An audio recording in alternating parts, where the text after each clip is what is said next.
হে কি অবস্থা! বাংলাদেশ তো অস্ট্রেলিয়ার এগেইনস্টে প্রায় ২১ বছর পর তাদের জয়ে দেখা পেল। হ্যাঁ, যেটা জয় করেছিল ২০০৫ সালে আর প্রথম ওয়ানডে জয় করলো। বলতে গেলে বাংলাদেশের ব্যাটিং, বোলিং, ফিল্ডিং বলতে গেলে সব কম্বিনেশন ছিল অসাধারণ। কিন্তু এর মাঝে যে বাংলাদেশ তাদের সিরিজ জয়ের আশাকে আরও শক্তিশালী করার জন্য একাদশের মধ্যে দুটা পরিবর্তন আনতে যাচ্ছে।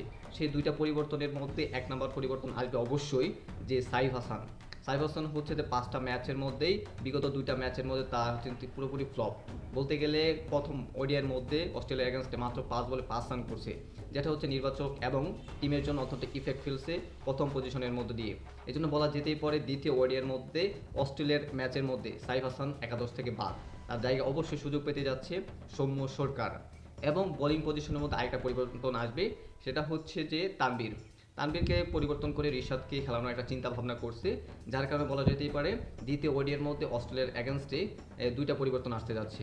অর্থাৎ দ্বিতীয় ওডির মধ্যে বাংলাদেশ ওপেনিং পজিশনকে আবার ইমপ্রুভ করতে হবে, যেটা প্রথম ওডির মধ্যে দেখা গিয়েছে একদম ফ্লপ ছিল, কিন্তু দ্বিতীয় ওডির মধ্যে নিজেদেরকে জ্বলিয়ে উঠতে হবে। এবং বাংলাদেশের কম্বিনেশনের মধ্যে খেলা হচ্ছে, যা অবশ্যই বাংলাদেশকে অ্যাডভান্টেজ এনে দিচ্ছে।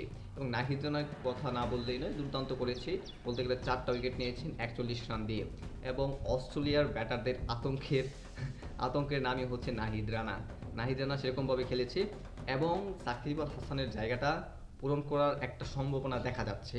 আমাদের ময়মনসিংহের গর্ব মোসাদ্দেক হোসেন সৈকত, তিনি হচ্ছেন ব্যাটিংও যেমন খেলেছেন, বোলিংও তেমন দুর্দান্ত করেছেন। বলতে গেলে ব্যাটিং করেছেন ৮৬ রান, তিনি অপরাজিত ছিলেন শেষ পর্যন্ত। কিন্তু একটা ইন্টারেস্টিং একটা বিষয় হচ্ছে যে এই মোসাদ্দেক সৈকত কিন্তু ৩৬ রানের সময় একটা লাইভ পাইছিলেন, অর্থাৎ ইজি ক্যাচটা ছাড়িয়ে দিয়েছিল অস্ট্রেলিয়ার এক ফিল্ডার, যার কারণে এতটি রান করতে সক্ষম হয়েছে। তাই বলা যাক দিন শেষে পারফর্ম করতে পারছে অসাধারণ।